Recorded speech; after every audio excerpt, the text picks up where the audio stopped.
¿Fue Guinea una provincia tan española como Madrid? ¿Qué diferencias se observan entre la Guinea bajo Franco y la republicana que vimos en la entrevista a José Luis Vivanc? Soy David Cot, presentador de Memorias Hispánicas, y hoy visita el programa la historiadora Celeste Muñoz Martínez, autora de la tesis doctoral La ley contra la costumbre, para hablar sobre la Guinea española bajo el franquismo. Memorias Hispánicas. Defines más como continuistas que rupturistas las dinámicas coloniales en la Guinea española durante el franquismo. ¿Por qué crees que fue así?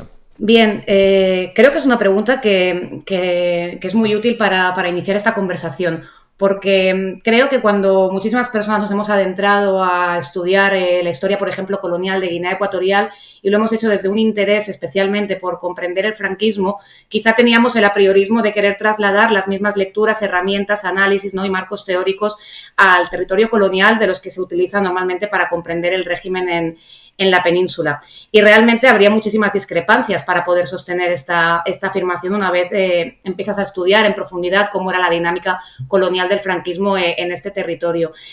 Creo que lo más útil para responder a esta pregunta es partir de la idea de que el colonialismo es, por supuesto, y ante todo, un régimen de dominación, ¿vale?, cuya base está en la ocupación de un territorio por la fuerza, también a través de políticas de atracción diversas, ¿no?, la explotación de sus recursos en beneficio de grupos de interés económico de la metrópolis, ¿no?, y en una segregación adscrita a criterios raciales de la población, cuya participación política en estos sistemas coloniales va a ir oscilando en la participación, pero siempre va a ser una participación política limitada y muy subordinada.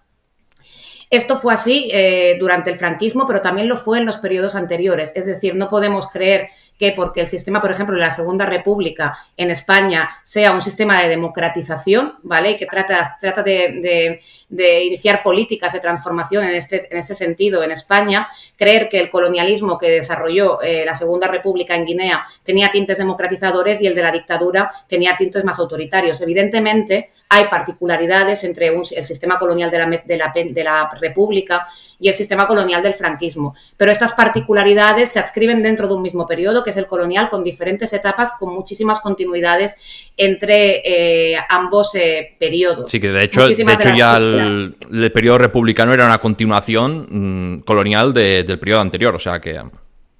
Correcto. Sí que hay transformaciones en clave de la República. Es decir, por ejemplo, la República sí que apuesta por una desmilitarización del territorio en lo que es la gobernación del territorio, es decir, nombra gobernadores civiles y, por otro lado, también limita muchísimo el poder de la Iglesia porque las misiones claretianas, en este caso, tenían un poder prácticamente omnívodo en toda la colonia, ¿no? La República introduce elementos de reforma, ¿vale?, pero que no repercuten en una mejora significativa de la dominación de la población colonizada que va a continuar, digamos, estando adscrita a regímenes de trabajo, de explotación, va a utilizar la mayor parte de las instituciones que hereda del periodo previo y la mayor parte de esas instituciones van a continuar durante el franquismo, que por supuesto va a tener un modelo propio, ¿no? Va a apostar de nuevo por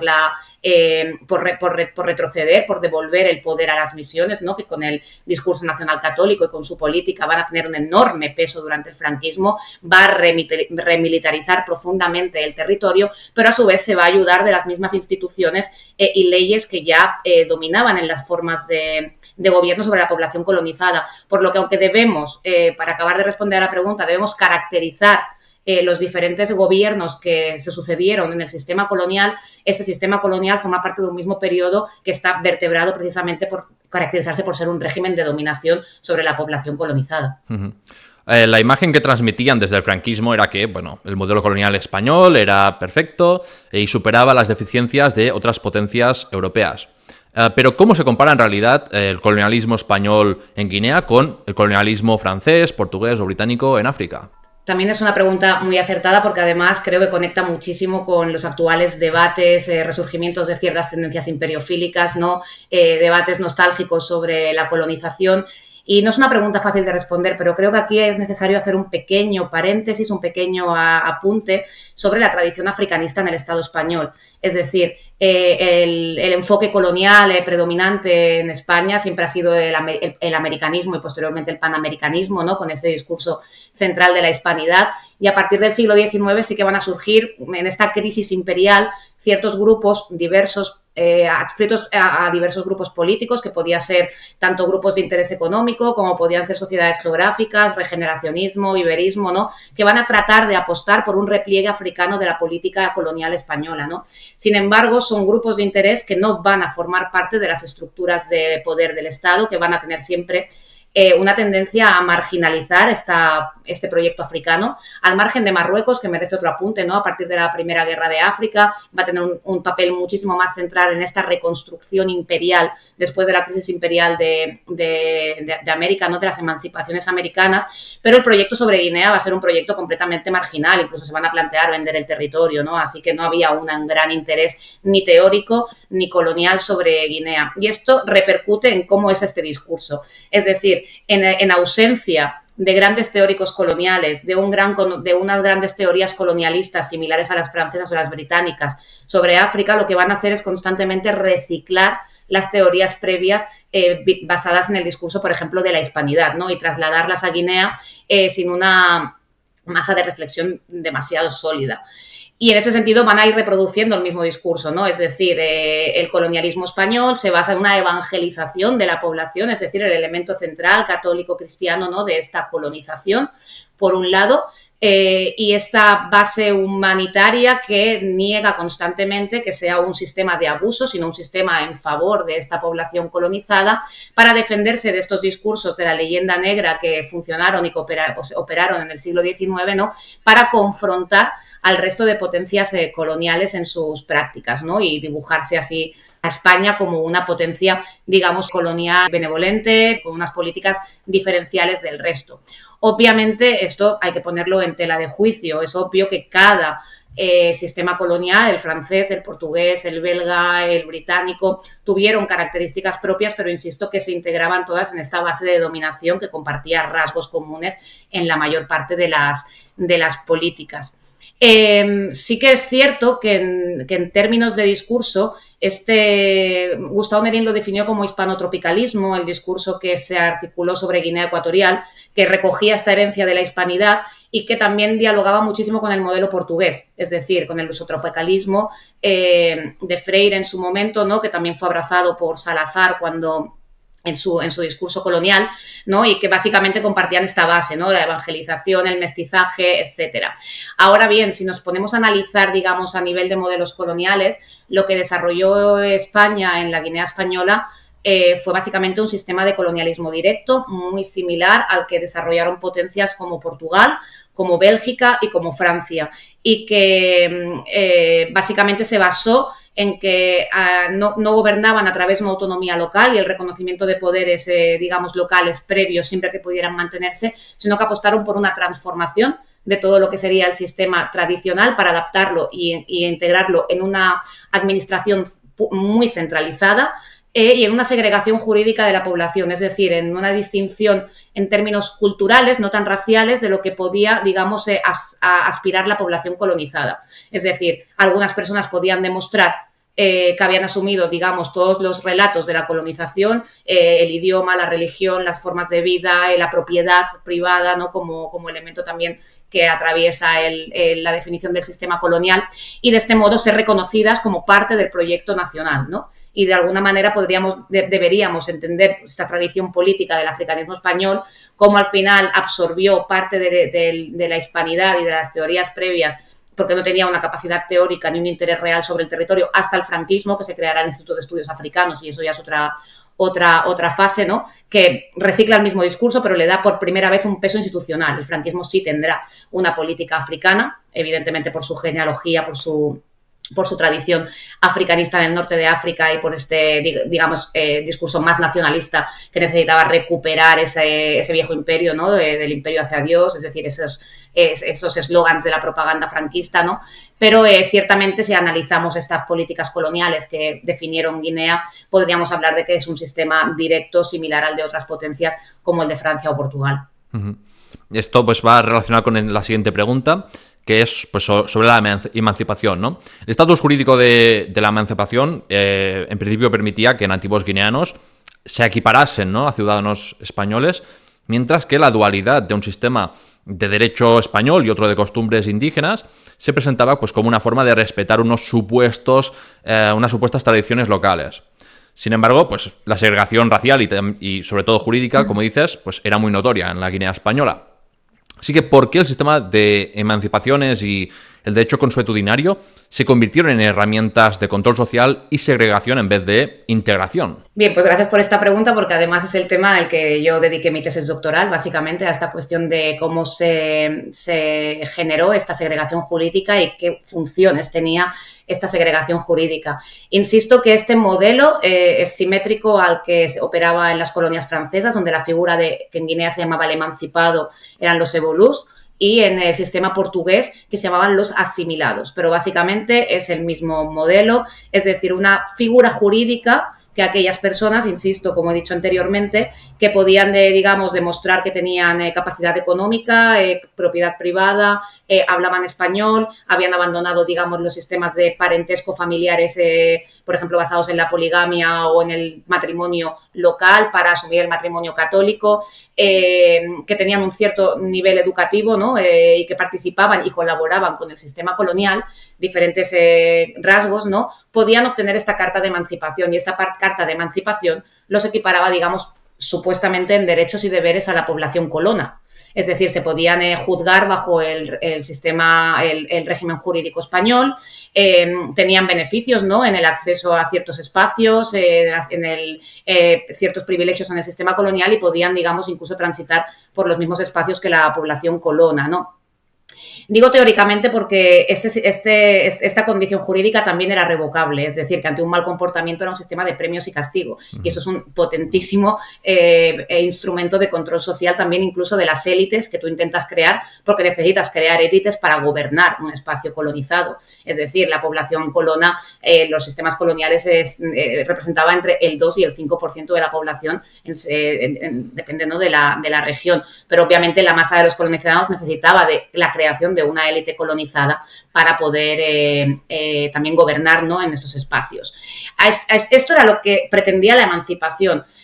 Yo, tras el estudio, que me interesó saber también a nivel cuantitativo, durante el tiempo que estuvo vigente este sistema, que se crea finalmente en 1928, bajo ya el directorio militar y bajo ya la gobernación de Núñez de Prado, y durante el periodo de Primo de Rivera, se mantendrá intacto durante la Segunda República y se mantendrá durante el franquismo, pero alcanzó a un 0,2% de la población, por lo que nos tenemos que preguntar no es tanto que para qué era útil la emancipación, sino para qué era útil la no emancipación, es decir, el estatus jurídico del 99,8% de la población que habitaba el territorio. Ya he señalado que para los emancipados era un elemento de control social de la élite, pero para los no emancipados era un potentísimo sistema de transformación de la sociedad. Y aquí un pequeño apunte muy breve: tenemos que pensar los sistemas coloniales en África como sistemas, como un suspiro, cortos, ¿vale? La colonización, la ocupación real del territorio, en algunos es a finales del 19, en la mayor parte será en la década de 1920, y vamos a asistir a las descolonizaciones en los años 50. En cambio, pese a ese lapso de tiempo, hay una transformación profunda, sobre todo en los modos de producción del sistema, ¿no? En la privatización de tierras, en las transformaciones que se quiera adquirir sobre la población, y aquí tiene un elemento muy importante la no emancipación. Es decir, al tú no reconocer a esa población como suficientemente española o suficientemente asimilada como para ser tratada con los mismos derechos y deberes, vas a tener que crear un sistema adaptado a su tutela, porque básicamente era un sistema de tutela que trataba a los colonizados como si fueran menores de edad ante la ley, no les reconocía la emancipación, y por tanto quedaban bajo la tutela de una institución que se llamaba el Patronato de Indígenas, una institución que básicamente ejercía esta tutela sobre la población y entendía que no se le podían aplicar las normas que se le aplicaban a los colonos ni a los españoles porque no estaba suficientemente capacitada según el discurso colonial, y entonces debía ser, administrada por la costumbre local.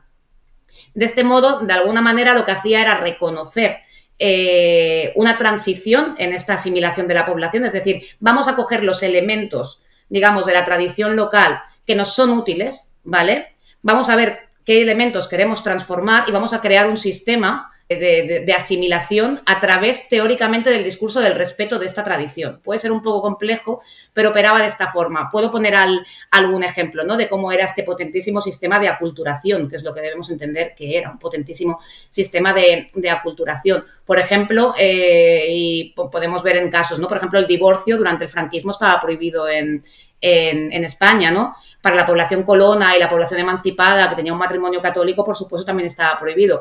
Pero la población no emancipada tenía unas formas matrimoniales que el propio sistema colonial sabía que si las eliminaba, que si las prohibía, digamos, el malestar social era contraproducente porque podía atacar directamente a la productividad del territorio y de alguna forma decía, ven, como no lo puedo prohibir, lo voy a controlar. Entonces, por ejemplo, voy a hacer que un guardia civil dirima los casos de divorcio en los tribunales de raza.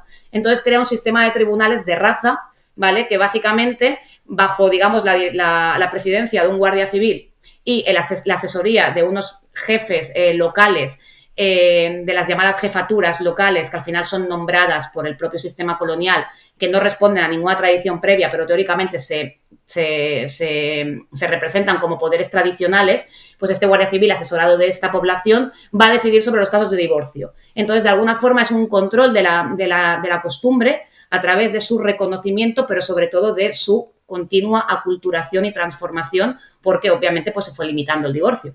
¿Cómo afectó el sistema judicial colonial específicamente a la posición social y a la autonomía de las mujeres guineanas durante el franquismo? Pues mira, esto entronca perfectamente con el ejemplo que estaba poniendo de la cuestión del divorcio, que es una cosa que a mí me ha interesado mucho. Dentro de esta justicia de raza que se creó principalmente, pues insisto, como una herramienta de aculturación y de control social de esta población colonizada, había dos jurisdicciones, por supuesto, la penal, que podemos entrar más adelante, y la civil.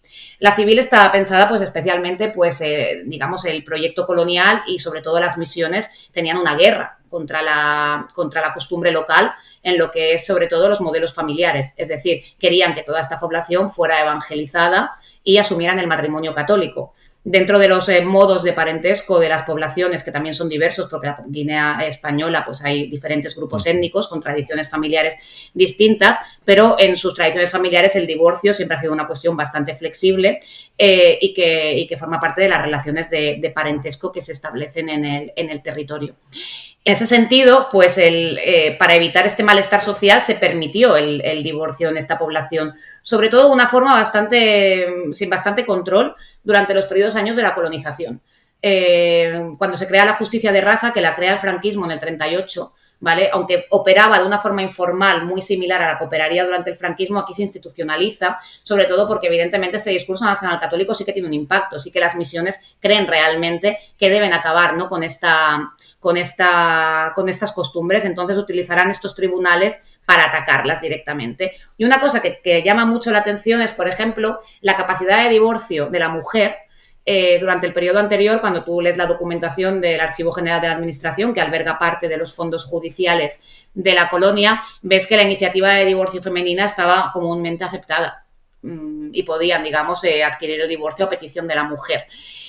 A partir de la creación de los tribunales de raza y la creación de normas cada vez más estrechas por el franquismo para tratar de limitar estos matrimonios que se llamaban al estilo del país, ¿vale?, y atraerlos al matrimonio católico, pues hubo diferentes mecanismos, ¿no? Mira, por un lado crearon préstamos de nupcialidad, ¿vale?, que básicamente querían poner impuestos a la poligamia, que al final no se pusieron, pero los querían poner para, con esos impuestos, pagar la dote para la gente que se casara por la iglesia y no pudiera divorciarse. Mecanismos de atracción. Pero el de los tribunales es muy específico para la mujer, porque si bien hasta ese momento podía acceder al divorcio, durante el franquismo hay un momento que hay una tendencia judicial muy clara, que es que muchísimas mujeres que van a los tribunales de raza a pedir el divorcio, como lo habían pedido habitualmente en otras ocasiones, las autoridades franquistas dirán, mira, vamos a permitir el divorcio, pero nada más me faltaba aceptar el divorcio femenino, por lo que empezaron a negar los divorcios pedidos por la mujer, aceptaban los pedidos por los hombres, pero no los solicitados por la mujer. Entonces ves casos de mujeres que iban al tribunal y no solo no les daban el divorcio, sino que además la pena era 15 días de arresto hasta que decida volver con su marido, o fórmulas similares que encuentras en las sentencias. Y hay un momento que las mujeres dejan de pedir el divorcio porque obviamente no se lo están concediendo y está generando además una represión hacia sus cuerpos y hacia sus personas, ¿no? Entonces, lo que es interesante aquí es ver la agencia femenina, porque al final, aunque las fuentes judiciales son muy complejas, porque es un lenguaje administrativo y escrito por un guardia civil, ves una cosa que es interesante. Y es que el franquismo, en esta estrategia de tratar de limitar los divorcios, lo que creó fue una ley de registro civil que dijo: las personas que están bautizadas no pueden ahora casarse con el matrimonio al estilo del país. Van a tener que casarse por la iglesia. ¿Qué pasa? Que la mayor parte de la gente ya estaba bautizada, pero no les interesaba ese matrimonio porque no formaba parte de su lógica de parentesco. Por lo que en el momento de formalizar el matrimonio ocultaban la existencia de esa acta de bautismo, ¿vale? Y las autoridades miraban hacia otro lado porque sabían que eso era un problema social. Pero las mujeres, muy inteligentemente, hay un momento que ves que van a los tribunales a partir del año 47 y ya no piden el divorcio, sino que rescatan ese acta de bautismo o se bautizan directamente, van al juez y no piden el divorcio, sino que dicen que quieren la nulidad, porque su matrimonio no es legal según la ley. Es decir, la propia agencia femenina utiliza unas leyes coloniales para subvertir el orden colonial que está imponiéndoles una dominación de género añadida. Entonces, esto es muy interesante porque ves, digamos, la magnitud de cómo el sistema de segregación jurídica y de justicia de raza era una herramienta de control social muy potente, con un impacto muy directo sobre la población, pero a la vez cómo la población también podía utilizar estos elementos en su beneficio cuando así, digamos, se podía encontrar brechas, lugares, ¿no?, por los que transitar y poder también pues, buscar estrategias de supervivencia, porque al final era evidentemente una forma de violencia muy clara. Esas nulidades sí que se las concedieron, ¿no? Entiendo. Sí, esas nulidades sí que se concedían. Claro, la ley, es decir, hay fuentes que en el momento que las misiones dicen se está planteando un problema porque los hombres también, el colonialismo también aprovecha las tensiones inherentes de la sociedad. Es decir, cuando detecta que hay un conflicto, por ejemplo, generacional. Por ejemplo, con lo que te he dicho del préstamo de nupcialidad, el pago de la dote era muy difícil para las personas jóvenes, por lo que para atraer a las personas jóvenes al catolicismo y al sistema colonial dicen: te voy a pagar la dote para que te puedas casar, pero te casas por la iglesia. Y ahí aprovechas una tensión generacional. Luego puedes aprovechar las tensiones de género, ¿no? Las relaciones entre hombres y mujeres, pues evidentemente también en las sociedades precoloniales tenían sus tensiones, y esto lo intenta utilizar la iglesia y el sistema colonial para generar, digamos, fracturas internas en la sociedad, que esto benefician profundamente la dominación, claro. Ahora miremos otra cosa de justicia, de cómo emplear la justicia para la dominación, ¿no? Porque una de las cosas más sorprendentes de tu estudio son los datos de detenciones en la isla de Fernando Po, actual Bioko, que eran pues muy superiores durante el franquismo que en países africanos así del entorno. ¿A qué se debía eso? Yo, mi principal interpretación sobre esta cuestión, que ahora intento explicar un poco resumidamente cómo se materializaban estas detenciones, es que debemos comprender los sistemas, o sea, es decir, este corto lapso de tiempo que estaba señalando, la principal transformación es una transformación en los modos capitalistas, es decir, lo que hay es una expropiación y privatización de tierras y una proletarización forzada y aceleradísima de la población para ir a trabajar a las plantaciones, en el caso de Guinea, y esto evidentemente generaba muchísimas resistencias. La población no aceptaba alegremente pasar de modos de subsistencia y comunitarios a estas formas de violencia forzadas que los integraban en un sistema, digamos, de trabajo asalariado en condiciones de completa explotación y de precariedad y con unas desigualdades profundas dentro de la propia sociedad, ¿no? Y el sistema judicial, y en este caso la dimensión penal, lo que hace es dibujarnos el estrecho vínculo que existe entre los modos de producción y los modos de punición.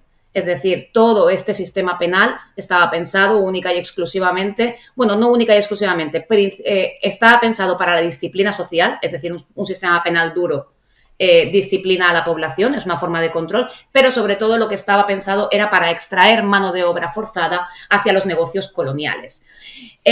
Cuando empecé a analizar el sistema judicial, claro, una de las cosas que más me sorprendió fue que en la isla de Fernando Po, para la gente que no tenga un mapa de Guinea en la cabeza, el territorio es la parte continental, Río Muni, y la isla de Fernando Po, donde estaba actual isla de Bioko, donde durante el periodo colonial encontraríamos la capital, que era Santa Isabel, hoy es la ciudad de Malabo, ¿no? Este territorio es el que se coloniza de forma más, que se coloniza más rápido, ¿no? A finales del 19, y lo que tiene ya es una más rápida transformación de integración a los sistemas capitalistas. Era el territorio más productivo de la colonia, es decir, prácticamente el 90% de la riqueza colonial que se extraía del cacao, pero también, principalmente del cacao, pero también del café. Luego también se diversificó, ¿no?, con el negocio silvícola de la madera en la región de Río Muni, pero el principal sistema productivo y de beneficio económico era la isla de Fernando Poo. Cuando yo estoy analizando el sistema judicial y veo la penalidad, ¿vale? Es decir, las causas penales, sorprende que si en la isla de Fernando Poo no vivía el 20% de la población, en cambio la isla de Fernando Poo absorbía entre el 80 y el 100% de los casos de justicia penal del territorio, lo que es un desequilibrio brutal que no se puede comprender ni siquiera en términos de criminalidad, aunque creamos en ella. Es decir, la criminalidad es un constructo, es decir, la criminalidad se crea en función de los intereses de un sistema, ¿vale? Y puedo entrar en, por ejemplo, el patrón de criminalización y de creación de una criminalidad ad hoc para poder nutrir un sistema penitenciario que facilitaba a trabajadores forzados al sistema económico colonial. Aproximadamente, con estos datos que he dicho de la penalidad, yo calculé que aproximadamente un 30% de la población de Santa Isabel y del entorno había pasado por una detención. En la policía de Santa Isabel había hasta 70.000 fichas de una población que, insisto, eso implicaba una detención casi de prácticamente el conjunto de la población con diferentes detenciones sobre la misma persona. Y sobre todo que cuando analizabas la justicia penal te podía sorprender esta gran cantidad de datos, pero cuando ibas a las cifras de las cárceles era todavía, digamos, más explícito, porque no coincide el número de sentencias a privación de libertad con el número de reos. El número de reos es mucho mayor, por lo que llegas a la conclusión que aproximadamente, de media, el 70% de la población penitenciaria no pasó por juicio, sino que fue llevada a cárcel por el sistema extrajudicial, es decir, simplemente por una detención gubernativa. Cuando analizas la sociología de esta criminalidad, hay un patrón muy claro. Y es muy interesante analizarlo en estos términos. Normalmente los que pasaban por juicio eran súbditos ecuatoguineanos, es decir, pertenecían formaban parte de los grupos colonizados del propio territorio. En cambio, todos aquellos presos que habían sido introducidos y que eran la mayoría por la vía extrajudicial eran braceros nigerianos, ¿vale? Es decir, el sesgo migratorio, que no eran súbditos del imperio, no eran súbditos de España, no estaban bajo el proyecto colonizador, no debían asimilarlos, porque al final era una mano de obra que iba 2 años al territorio y debía volver a Nigeria y se reciclaba constantemente. ¿Qué pasa? Que ante la escasez estructural de mano de obra, se tenía que rentabilizar. Las condiciones eran durísimas, la gente huía del trabajo, evidentemente a veces había absentismo laboral, no había suficiente contratación. Además, esta población estaba completamente segregada, la migrante, en condiciones todavía de mayor explotación porque no hay vínculo comunitario que te defienda. Al final la comunidad defiende, cuando estás desarraigado, evidentemente, pues lo tienes todo muchísimo más difícil, la cuestión lingüística, etcétera, y fueron el blanco perfecto, digamos, para aplicar este tipo de políticas punitivas y crear un sistema de trabajos forzados, de reciclaje de trabajos, a través de esos trabajadores nigerianos que estaban en el territorio. Por lo que si el análisis de la justicia civil nos sirve para detectar estas prácticas de asimilación cultural, el sistema penal nos sirve muchísimo para detectar también las resistencias al trabajo, ¿vale? Al régimen de cambio productivo, ¿vale? Y cómo a través de ese sistema se iba generando toda esta criminalidad. Por ejemplo, pongo un ejemplo, para reforzar esto que digo de que la criminalidad es un constructo. Es decir, los casos más habituales de delitos que esta gente cometía podía ser, cito casi de memoria, pero, por ejemplo, por haber robado unas prendas de vestir que estaban tendidas y rotas, ¿vale? 60 días de cárcel. Esto no era un delito en la península, no llevaba a la cárcel, pero sí en la colonia, ¿no? Es decir, creas un sistema punitivo, creas una criminalidad específica para poder aplicar un sistema de detenciones sobre un grupo concreto de la población. Y la pregunta es, porque y además esto de los braceros ya también ocurría desde el principio del colonialismo español ahí en Guinea. Y mi pregunta es, porque ya entonces también a finales del siglo XIX ya eran muy maltratados y había mucha mala fama de España en este sentido. O sea, que mi pregunta es, ¿cómo es que hubo tantos migrantes de Nigeria o de Camerún o de otros países que iban a la Guinea española? O sea, supongo que sabían lo maltratados que estaban, ¿no? O sea, por lo tanto, ¿qué pasaba? Que estaban tan desesperados que no tenían trabajo en su país que tenían que recurrir a esto. Bueno, yo para responder a esta pregunta primero recomendaría a todo el mundo que quien mejor ha trabajado esta cuestión de los braceros de Nigeria ha sido Enrique Martino, y también me remito a recomendar que se pueda leer su trabajo. La escasez de mano de obra en Guinea se planteó como un problema estructural que trató de ser solucionado a través de traer trabajadores de otros lugares primero también de la península. En el siglo XIX se planteó traer reos de la península. Bueno, hay diferentes planes para ello, pero finalmente es el sistema, digamos, de movilidad intraafricana el que se utilizará con una de las migraciones intraafricanas más importantes que hay, que es la que recibe Guinea. Hay un momento que más del 50% de la población de la isla de Bioko va a ser nigeriana, que va a ser bracera. Es decir, que es una migración importantísima. Además, la mayor parte, algunos se quedaban, algunos iban por otras vías, pero era población que se reciclaba, ¿vale? Cada 2 años normalmente, por lo que el número de personas en Nigeria que llegaron a ir a Guinea es grandísimo. Y buena parte de población Igbo también, que bueno, hay quien también ha sugerido, ¿no?, en introducir esta cuestión en la guerra de Biafra también, o sea, el trauma y el malestar que había sobre aquella explotación que sufrieron en Fernando Po. Inicialmente habían sido grupos de Liberia, pero la Sociedad de Naciones, bueno, en los años 30 Liberia la acusa de esclavitud, ¿no? Y de hecho España sale de rebote en esta cuestión porque estaba utilizando braceros de Liberia y los va a transformar con braceros de Nigeria, también a veces de Camerún.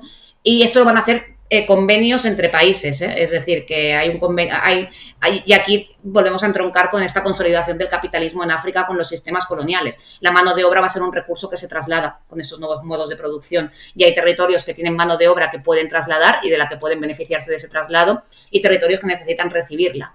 Evidentemente entra la cuestión de la agencia. Esos trabajadores no desconocían en absoluto la realidad de Guinea. Era un territorio que estaba cerca, era un territorio en el que, bueno, se podía hacer un ciclo de trabajo y volver con un sueldo ante la situación a la que se veían forzados por el propio sistema productivo de su territorio, ¿no?, y de estos convenios que se generaban.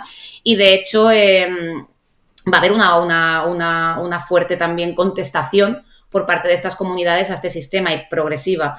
Es decir, a partir de los años 40 y 50 hay grupos nigerianos que tienen prensa, que tienen diferentes medios de comunicación donde constantemente van a estar hablando de los esclavos de Fernando Po. Hay diferentes periodistas que van a hablar de la situación de los braceros. Los braceros son conocedores de esta realidad, evidentemente, y también la van a denunciar y van a tener pues espacios de organización, porque por ejemplo en los años 50-60 pues la Union State Igbo u otros grupos nacionalistas se van a organizar en Guinea como se organizaban en otros territorios, no solo para defender la emancipación o un proyecto propio de país en su territorio, sino también para denunciar frontalmente el sistema de abuso al que eran sometidos en el territorio de la Guinea española. Y por ejemplo esto lo ves en los años 60 también cuando analizas la justicia. De golpe ves muchos casos de detenciones de braceros con un mismo patrón. El bracero no dice nada porque las sentencias no recogen nunca su palabra, ¿vale? Recogen siempre el relato judicial. Pero es interesante porque se reproducen un montón de veces lo de es un agravante que el bracero ha llamado a la insumisión al trabajo, ha pedido condiciones dignas de trabajo y es un agravante que esté apelando al artículo 10 del Tratado Laboral de no sé qué. Es decir, que cuando se reproduce tantas veces la misma fórmula es que hay una organización completa y una conciencia completa en apelar a una legislación internacional y en apelar a unos derechos, ¿no? Y que hay una insumisión organizada, planificada por parte de los grupos, que no dejaron nunca de denunciar la situación, pero que a la vez formaban parte de esta rueda de traslado de mano de obra dentro de los modos de producción que violentamente se introducían en África. Uh-huh. Curiosamente, la ley de vagos y maleantes, que fue aprobada durante el periodo republicano, fue la ley que más vertebró el estado punitivo y policial franquista en la Guinea española, que la convertía así en fuente de abusos y en una ley pues muy adecuada para encarcelar migrantes y obligarlos a hacer esos trabajos forzados. La ley de vagos y maleantes fue el instrumento perfecto para la detención extrajudicial, que como he señalado era la vía mayoritaria de acceso al sistema penitenciario y de trabajos forzados. Y estaba muy pensada para generar también un tipo de criminalidad, que es lo que he señalado, ¿no? Que era un vago y maleante en la Guinea española. Pues fundamentalmente era una persona que se negaba a introducirse en el sistema productivo asalariado. Es decir, una persona que no está trabajando directamente puede ser objeto de una detención, porque el trabajo civiliza, esa es la máxima del imperialismo y del colonialismo y se aplica en Guinea perfectamente. Una de las formas que justifica el proyecto colonial su existencia es el discurso de la civilización. Y esa civilización no solamente es ser cristiano y católico, también es perfectamente asumir estos modos productivos, ¿no? Enseñarles una ética de trabajo. Totalmente. Y de hecho, la ley penitenciaria que la hace el franquismo aunque bebe de prácticas previas. El franquismo institucionaliza muchísimas prácticas que ya venían operando. O sea, ya existía el trabajo forzado penitenciario. Lo que pasa es que crea una ley para justificarlo, y esto también lo hacía mucho en la península, es decir, legalizar la propia represión. ¿Vale? Y ahí lo dice, ¿no? Que en estas sociedades lo que tiene que operar, la privación de libertad en sí misma no es valorada por la población colonizada porque no la conciben, ¿vale? Esta libertad, y que no es pena suficiente porque no valoran la libertad. Lo que es pena suficiente es, digamos, valorar, digamos, la aportación social, y esto debe ser a través del trabajo. Inculcar el trabajo es lo fundamental del colonialismo, y además sin eso no existe el colonialismo. Entonces, claro, en esta fase de legalización completa de esta represión, tú necesitas generar marcos jurídicos que te amparen esta criminalidad. Y la ley de vagos y maleantes fue el instrumento perfecto. Y básicamente viene a penalizar la ausencia de trabajo. Y bajo esta ley pues se hacían operaciones policiales para todos aquellos que no estaban trabajando, pues ciclo de 60 días de trabajos forzados, ciclo de 30 días de trabajos forzados. Pero también penalizaba otras formas de resistencia, como podía ser, ganarte la vida, no vendiendo tu fuerza de trabajo, sino vendiendo, por ejemplo, objetos. Se aplicaba muchísimo también a los vendedores ambulantes, a tipos de delitos contra la salud pública, que esto entroncaría con otras formas de resistencia como son el sistema médico local, y que quizá podemos entrar en otro apartado. Sí, ya has puesto pues algunos ejemplos así de resistencias indígenas al régimen franquista. Pues podrías poner así algunos ejemplos más, o también al sistema judicial, al proceso de aculturación con la hispanización y la cristianización. Sí. Serían muchísimas estas formas de resistencia. A veces tenemos el error de creer que la resistencia al colonialismo debe ser una resistencia armada, explícita, sí, no. Y de desobediencia constante. También lo que llamaba la infrapolítica, que llamaba James Scott. Completamente, sería esta la cuestión. No debemos, evidentemente que existió. Hay una resistencia armada a la ocupación, pero una vez el territorio se ocupa, las resistencias quizás no son tan visibles en estos términos, pero continúan siendo explícitas durante todo el periodo, porque obviamente el proyecto colonial no generaba suficiente atracción por sí mismo como para que la población lo asumiera, ¿no? Y fueron creando diferentes formas de resistencia. Por ejemplo, ¿dónde podemos verlo? Pues, por ejemplo, la cristianización, es decir, el acto de bautismo, avanza durante todo el periodo colonial y buena parte de la población se va a bautizar. ¿Quiere decir esto que la mayor parte de la población asume el cristianismo o ha asumido este nacionalcatolicismo que intenta, digamos, forzarse a través de diferentes estrategias? Pues es evidente que no, cuando la mayor parte de la población sigue optando por, aun ser cristiano, ocultar el acta de bautismo y casarse por el matrimonio consuetudinario. Y esto quiere decir que básicamente el peso de las relaciones de parentesco y familiares todavía tienen una prevalencia fundamental, porque aunque se asume el acto del bautismo y la religión, no se desplazan estas prácticas, y esto va a ser una reflexión constante de los poderes coloniales. Tampoco es contradictorio esto a que, por ejemplo, bautizarte y obtener acta de bautismo e incluso ser cristiano de creencia no excluye que la mayor parte de la población siga teniendo también sus formas de sistemas religiosos que son flexibles y que son plurales y que pueden integrar ambas prácticas, ¿no? Y esto también es una forma de resistencia y una forma de negar el proyecto colonial.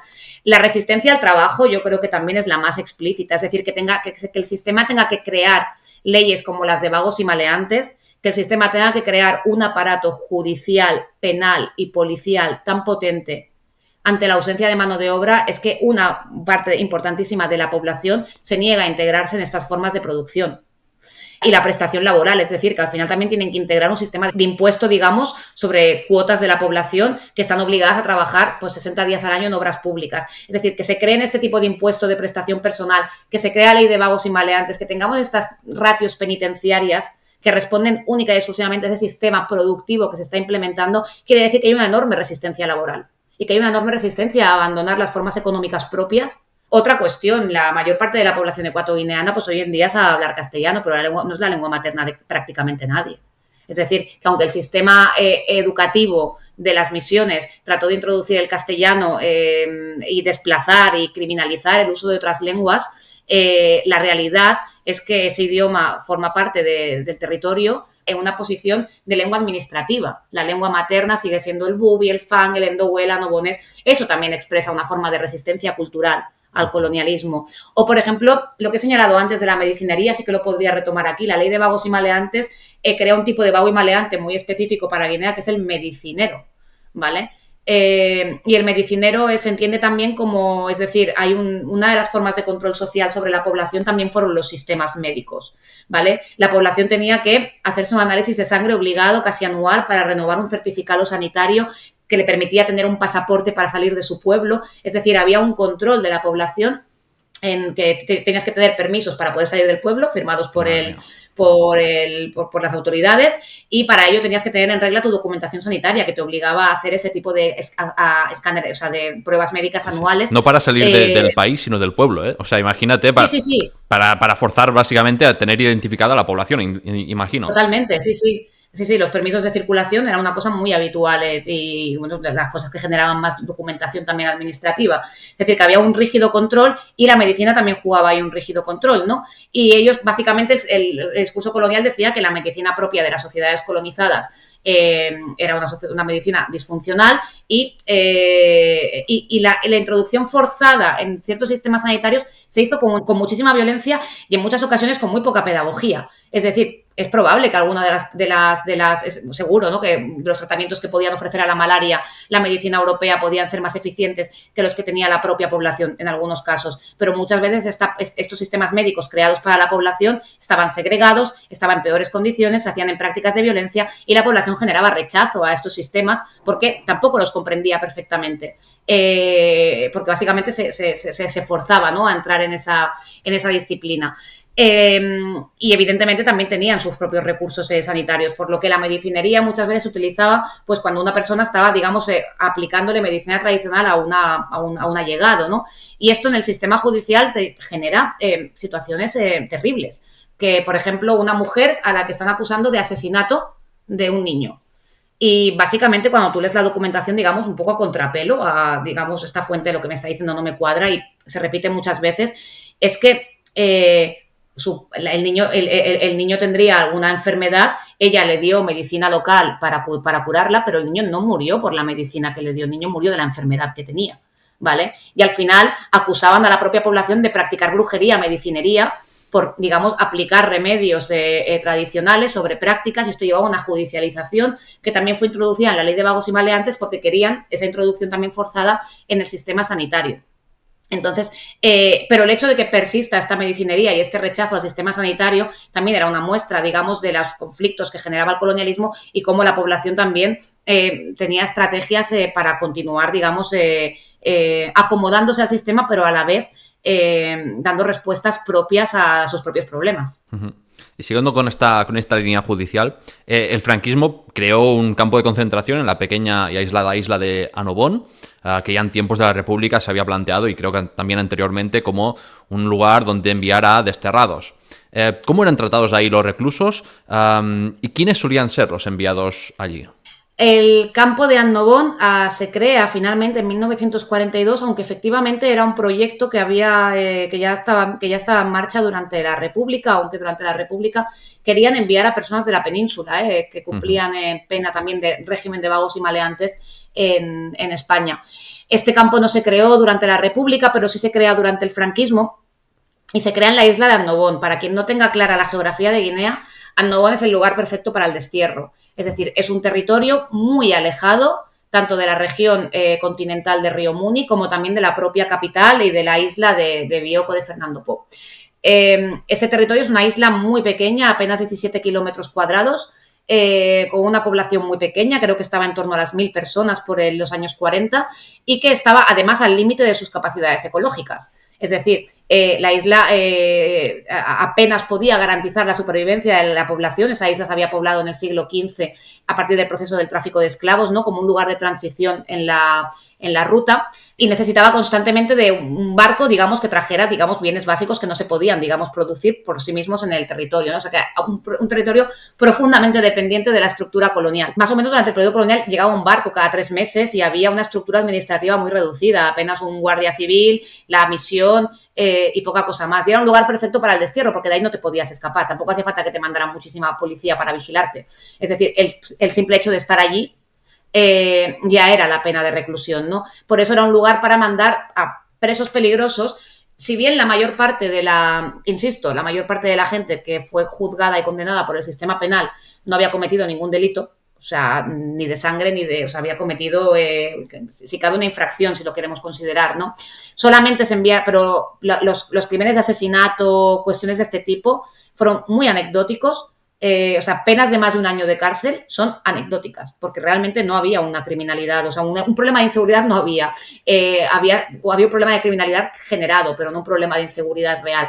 Entonces, a esta isla sí que se enviaron, en ese caso, a muchos de estos reos de más de 1 año, es decir, gente condenada por asesinato, etcétera, pero también se llevaron a partir de los años 40, cuando se crea, ciertas resistencias políticas, que sería otra forma de resistencia, ¿no? A partir de los años 50 se va a articular el nacionalismo ecuatoguineano, pero la forma de expresión y formas de rechazo al sistema siempre van a existir. Y, por ejemplo, en los años 42, creo que es, y esto lo estudia Gonzalo Álvarez Chillida, algunos jefes de poblado mandan cartas al gobernador para decirle: oye, queremos que el sistema penitenciario no maltrate a las mujeres, queremos la ración de comida que le corresponde a los presos, queremos que haya escuelas a las que puedan ir los niños, porque los niños no están estudiando y si no aprenden castellano no pueden trabajar en la administración. Es decir, cartas pidiendo mejoras, no impugnando el sistema colonial, pidiendo ciertas mejoras en ese contexto, ¿no? Y los que mandaban esta carta, algunos de ellos acabaron siendo, digamos, como agitadores contra el sistema colonial, trasladados al sistema a la isla de Annobón. Las condiciones del campo eran duras, evidentemente: trabajo forzado, jornadas muy largas, poca alimentación, y más en un lugar que, como insisto, estaba al límite de su ecología. Pero también algunas fuentes nos hablan de otras cosas, ¿no? Por ejemplo, que tengan que penalizar el contacto con la población local y que prohíban que la población local les dé comida, significa que una parte de la población local pues generó un sistema de empatía y contacto con estos presos, ¿no? Y evidentemente pues intentaron pues también pues compartir la comida o compartir ciertos momentos con ellos. Y esto, aunque sea tímidamente en las fuentes administrativas, siempre pues puedes intentar sacar este matiz más humano, ¿no? Aunque evidentemente esto no hace más amable lo que era evidentemente un campo de concentración y de presos durísimo que funcionó durante todo el periodo colonial. Claro, hubo pues guineanos opuestos al sistema político colonial, pero otra parte de población local fue colaboracionista, como ocurre siempre en estos contextos, ¿no? Que recibían cargos, otras prebendas, ¿no? ¿Cómo de comunes, pero, fueron tales actitudes y qué roles públicos asumieron esos guineanos? La ocupación siempre fue con una resistencia más armada, más de agitación, o sea, es decir, que fue por la fuerza militar muchas veces, tanto en la isla como sobre todo en el continente. Una vez ya el sistema colonial tiene, digamos, un puesto de militar en cada demarcación, en cada pueblo, el control de la población es muy potente, y aquí lo que va a haber es una forma de acomodación de la mayor parte de la población, o como mínimo es mi punto de vista. ¿Qué significa esta acomodación? Que esta acomodación este es el sistema en el que tenemos que lidiar. Habrán formas de participación directa por buena parte de la población en ese sistema, pero que a su vez convivirá con resistencias. Es decir, no es contradictorio participar del sistema y a la vez practicar prácticas de resistencia. Uh-huh. Es decir, tú puedes practicar tú puedes bautizarte, ¿vale? Para poder optar a un cargo y rechazar, digamos, el modelo parentesco familiar, porque el ascensor social, si quieres ascender socialmente, te obliga a ello. Comprar una parcela, es decir, urbanizarte, etcétera, pero a la vez puede ser que esa misma persona tenga prácticas como las que he señalado antes, también de contestación al propio sistema, aunque sean sutiles. Es decir, que esto convive. Esto para la mayor parte de la población. Luego, si hablamos de la participación política más directa, es decir, esa que es más visible, que es más explícita, ¿vale? En este caso, pues ya he situado que la emancipación era uno de los elementos que operó para generar estas élites dentro de la población colonizada, y evidentemente esos emancipados participaban del sistema a través de cargos intermedios de la administración normalmente. Por ejemplo, jefes de poblados, por ejemplo, ¿no? Los jefes de poblado no eran normalmente emancipados, pero tenían muchísimos privilegios, sobre todo durante el franquismo, que fueron también, nombrándolos de forma más directa, acceso a tierras, acceso a mejores viviendas, Eso sobre todo, se beneficiaba con tierras y viviendas a la gente que colaboraba con el sistema. Luego, los emancipados normalmente trabajaban más en la administración, en el patronato de indígenas, cargos intermedios de la administración. Muchísima gente asumía esos roles, pero no quería indicar también que tuviera una adhesión completa al sistema colonial. Obviamente sí que hubo personas con una adhesión completa, grupos económicos, o también había terratenientes potentes en la Guinea española entre los colonizados, principalmente inicialmente entre los grupos fernandinos y luego se fue diversificando, ¿no? Que tenían un interés en la economía de mercado, que participaban abiertamente de la administración colonial y que fueron un puntal, ¿no? de ese sistema, aunque fuera una minoría dentro de la sociedad, es una minoría que existe, pero también una minoría que también irá progresivamente generando sus propias contradicciones, como pasó en toda África, en general. Es decir, los grupos más escolarizados, los grupos más asimilados al sistema, los que tenían un contacto más directo con la vida de los colonos y que veían esa vida de los colonos, fueron los que también más rápidamente asumieron los discursos políticos de la emancipación en los años 50 y buena parte de esas élites que participaban del sistema y lo harán durante la provincialización y durante la autonomía, también lideraron movimientos en ese contexto de emancipación, de independentistas y contrarios a la colonización, es decir, esa agitación que llevó finalmente a la independencia de Guinea. Uh-huh. Ahora que hablas de las provincias, ¿cómo es que se transformó Guinea en 2 provincias en 1959? O sea, ¿tienen razón los franquistas cuando dicen eso de que eran tan provincias españolas como Albacete o Teruel? Ay, bueno, esa es la típica portada, ¿no? Ahora no recuerdo si era del diario Arriba, ¿no? De tan españolas como Albacete. Las nuevas provincias de Guinea, bueno, fue una estrategia de maquillaje hacia el exterior y la vía portuguesa fue asumida por el franquismo, es decir... ¿Fue un intento, un intento a la desesperada de que no se independizase o...? Totalmente. Es decir, cuando en el 55 España es admitida en Naciones Unidas, ahora no sé si en el 55 o 56, pero bueno, por ahí. Creo que en el 55 y sí, de forma operativa en el 56. Sí. Claro, en este contexto las Naciones Unidas ya han asumido la carta, digamos, la resolución creo que es la 1515, ¿no? Por la que básicamente obliga a los Estados miembros a tener que ofrecer informes sobre el estado de sus provincias de ultramar y los planes de descolonización.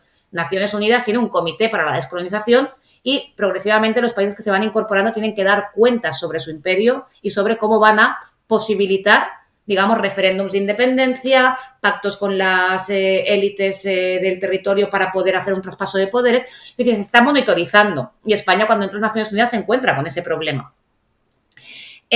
¿Cómo lo resuelve? Pues lo va a resolver como Portugal y va a seguir la vía portuguesa. Portugal es en primera instancia que en las Naciones Unidas les va a decir yo no tengo colonias, yo lo que tengo son provincias en ultramar, pero son provincias tan portuguesas como Lisboa, ¿no? Y por eso negando la existencia de colonias y territorios de ultramar, digamos, pasaban un poco por encima temporalmente, digamos, de este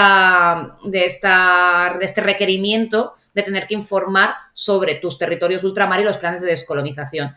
En este contexto, España va a asumir la misma vía portuguesa y también va a contestar a este primer requerimiento diciendo que no saben de qué le están hablando. Y entonces crea la ley de provincializaciones y provincializará los territorios de IFNI, de Sáhara y de Guinea, porque en el 56 va a tener que dar la independencia de forma abrupta a Marruecos sin ni siquiera poder planificarlo. Al final eso es una independencia que no puede controlar porque la va a marcar Francia, dando la independencia al territorio del Marruecos francés. Pero entonces ha perdido la joya de la corona. Marruecos era el territorio por excelencia del discurso africanista. Marruecos era el orgullo de ese imperio franquista, ¿no? El territorio donde se crearon, el territorio donde Franco tenía un vínculo biográfico y donde el franquismo tenía unas raíces interesantísimas, ¿no? Y esto, evidentemente, genera un repliegue, ¿no? También de ese orgullo herido como nación imperial de segunda, más de segunda todavía, ¿no? Por eso se asume la vía portuguesa para intentar mantener ese pequeño imperio hasta el fin, ¿vale? Y se provincializa. La ley de provincialización, evidentemente, no implicó que Guinea fuera tan española como Albacete. Implicó cambios, eso sí. Eso, o sea, es evidente que si tú quieres decirle a las Naciones Unidas que no tienes colonias, lo que no puedes es tener un sistema de segregación de la población, por lo que la emancipación va a desaparecer y todo el mundo va a tener DNI español. Otra cosa es que ese DNI español no ha dado derechos de ciudadanía ni nacionalidad, porque no se les ha reconocido después de la independencia. Hay un tema judicial de las comunidades de Guinea Ecuatorial y saharauis, sobre todo, por reclamar ese derecho a la nacionalidad, apelando a la provincialización del territorio, ya que se provincializó, que el hecho de que no la tengan implica que evidentemente no se provincializó como un territorio real, siguió siendo un territorio de ultramar. Y aunque ciertas prácticas se ilegalizaron, ¿vale? Como la emancipación, la discriminación, etcétera, se tuvo que equiparar a la población, no quiere decir que sean ilegales no sigan operando. Es decir, la ley se estudia a través de su práctica, no a través de su existencia. Entonces, obviamente, la situación de la mayor parte de la población no se vio beneficiada en términos de equiparación con España. Eso sí, será un periodo de una mayor emergencia económica, en el sentido de que España va a invertir muchísimo más en Guinea y va a crecer, digamos, su economía. Nunca habrá, o sea, siempre la diferencia entre la población colonizada y los colonos va a ser de un PIB o sea, la diferencia de sueldo creo que era $1.400 frente a 150 o algo así, es decir, una cosa escandalosa. La distribución de tierra siempre va a estar en manos de quien va a estar, y sí que va a cambiar el sistema jurídico, y sí que va a haber mayor participación política. Es decir, si tú tienes unas provincias y tienes estos territorios que forman parte de España, Guinea va a tener que mandar procuradores africanos a las cortes. Guinea va a tener que constituir ayuntamientos con personas africanas, por lo que sí que va a haber una mayor participación política y una mayor voluntad de crear élites, ¿vale? Y esto es porque España también sabe, aunque hay tensiones entre, sobre todo el sector de Castilla, en exteriores, quiere una descolonización rápida. Carrero Blanco es resistente a la descolonización, pero lo que nadie niega es que esa descolonización va a llegar, sobre todo cuando estamos ya en el 64 y se le da a Guinea un régimen de autonomía, ya pensando en cómo va a ser esa descolonización.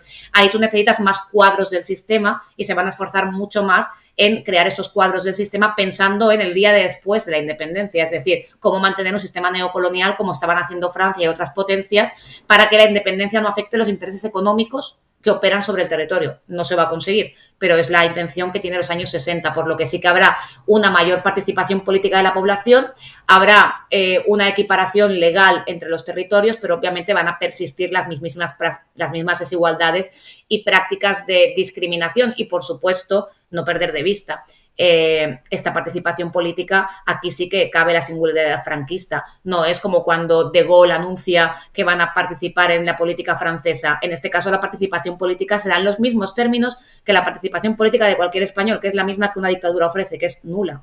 Es decir, la democracia, o sea, esta participación política va a ser subordinada a la democracia orgánica, ¿no? Al sistema electoral, al sistema de participación del franquismo, y además la pluralidad de partidos no va a ser tampoco característica, es decir, los grupos nacionalistas ecuatoguineanos van a tener que marcharse al exilio en el año 59, 60, 61, Acacio Mañé va a ser asesinado por la Guardia Civil, es decir, se van a reprimir las disidencias políticas y la participación política se va a dar en los mismos términos que se estaba dando en la España franquista, que era obviamente una dictadura. Uh-huh. Claro, como bien dices en tus trabajos, pues han sufrido un especial olvido, ¿no? Los guineanos en cuanto al estudio de la represión franquista y pues la doble opresión que sufrían, tanto por vivir en una dictadura como bajo un régimen colonial.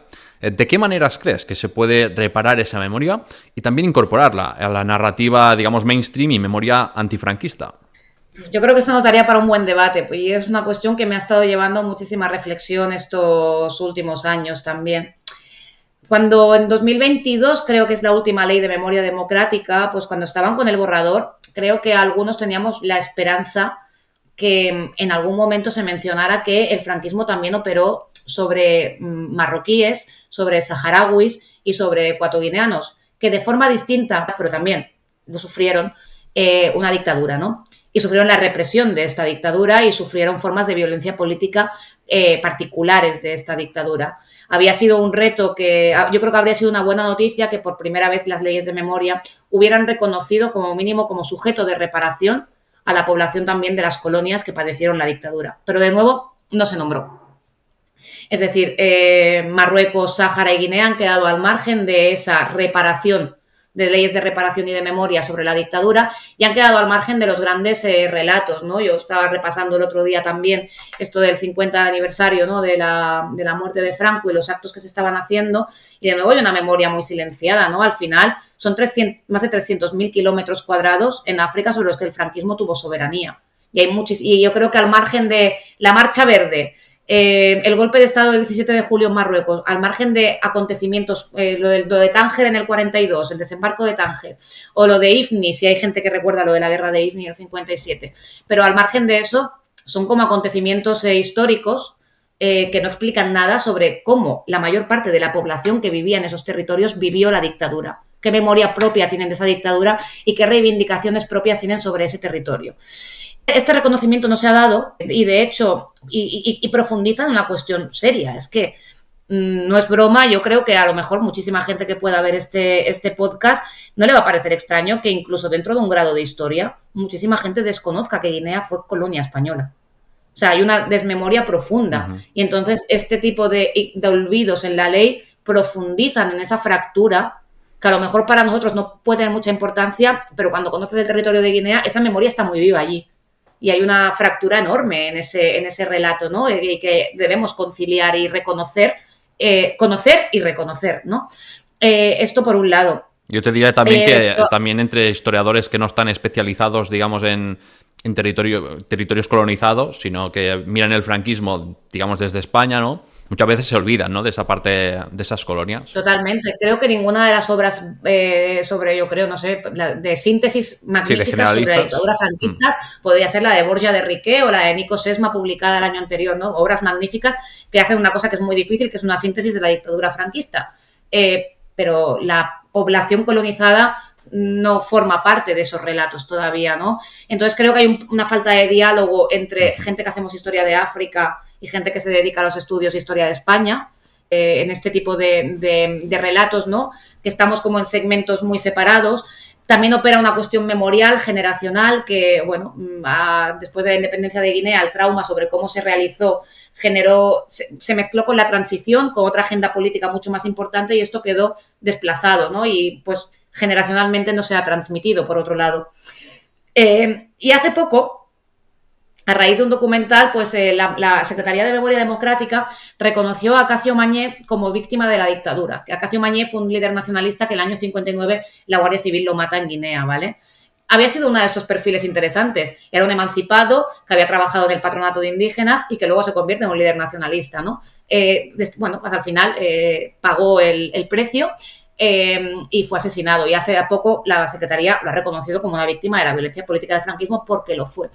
Pero esto me genera también otra pregunta. No creo tampoco que la Ley de Memoria Democrática sea el marco de reconocimiento. Porque, por ejemplo, Sasie Ouera, asesinado en la revuelta de principios del siglo XX de la rebelión Bubi, ¿no? También es una víctima de la represión política del colonialismo. Es decir, muertes por la violencia política del colonialismo son tanto las de principios del siglo XX como las de la dictadura franquista. Si reconociéramos solo las de la de la dictadura franquista, estaríamos negando el carácter estructural de esa violencia, ¿de acuerdo? E ignorando y jerarquizando. Y quizá una idea equivocada que no facilita la comprensión de los sistemas coloniales. Por lo que yo creo que lo que deberíamos es avanzar hacia un espacio de reconocimiento, hacia una ley de memoria propia o un espacio de reconocimiento propio de las violencias del colonialismo contemporáneo en África, que no son cuestiones de vamos a revisitar un pasado de hace 400 años, no, estamos hablando de una cuestión sobre la que hay personas vivas que pueden reclamar justicia sobre hechos que le pasaron a esas personas.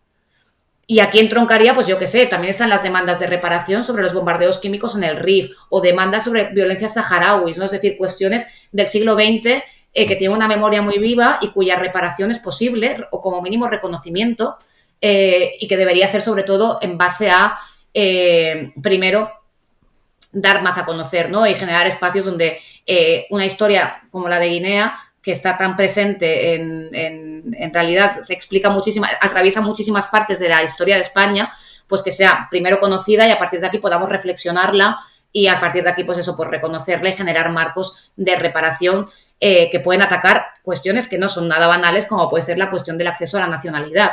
6.000 saharauis son apátridas hoy en día en España. Hay una responsabilidad sobre un proceso de descolonización que no es tan lejano en el tiempo. Es decir, tenemos aquí una cuestión que creo que es interesante no fragmentar únicamente en la dictadura, sino abordarla en un conjunto en clave, digamos, colonial.